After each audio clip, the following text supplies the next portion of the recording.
The moon cast an ethereal glow upon the desolate road as I embarked on a solitary night drive.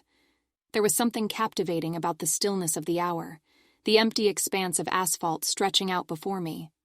Little did I know that this nocturnal journey would lead me down a path of unimaginable terror.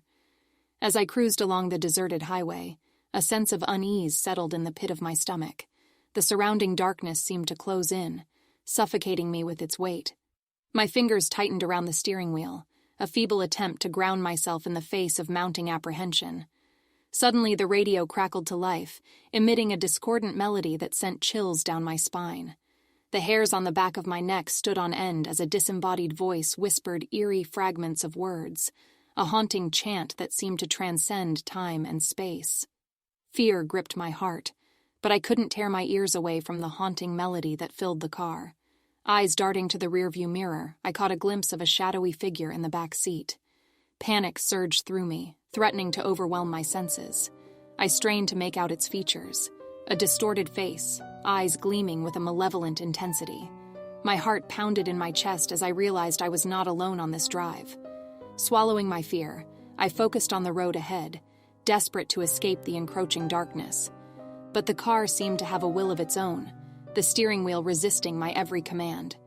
The engine roared with an unnatural vigor, as if propelled by an unseen force. I was trapped in a nightmarish dance with an otherworldly presence. As I continued down the road, a procession of spectral figures emerged from the shadows, their hollow eyes fixed upon me. They reached out, their ethereal fingers grazing the surface of the car, sending shivers of terror through my entire being. I was trapped in a macabre parade, a witness to the haunting remnants of souls long departed. Whispers of forgotten tragedies filled the air. The voices of the restless dead carried on an otherworldly wind. Faces of the departed flashed before my eyes. A young girl with a porcelain doll, a weary traveler lost in the night, a grieving widow seeking solace. Their stories wove together, a tapestry of sorrow and longing. With each passing mile, the road grew more treacherous. Potholes seemed to materialize out of thin air, threatening to send the car careening off course. The world outside distorted, the boundaries between reality and nightmare blurring. I felt myself slipping into a waking nightmare, my sanity teetering on the precipice of oblivion. Summoning every ounce of strength within me, I fought against the encroaching darkness. I called upon the names of loved ones, the forces of light, anything that could lend me solace and protection.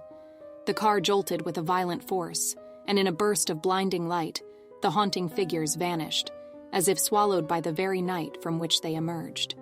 Silence settled over the car, broken only by my ragged breaths. The road ahead stretched out, unmarred by the spectral presence that had plagued me.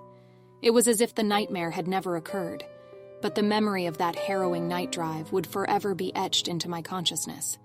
To this day, I am haunted by the questions that linger. What unseen forces had lured me into their malevolent grasp? Was it a mere hallucination, or a glimpse into a hidden realm intertwined with our own? The answers elude me, buried within the mysteries of that enigmatic night drive. As I reflect on that harrowing experience, I am reminded of the fragility of our reality. The night holds secrets, and the road can lead us into the darkest recesses of our fears. The desolate expanse can transform into a nightmarish playground, where the boundaries of the known and the supernatural intertwine.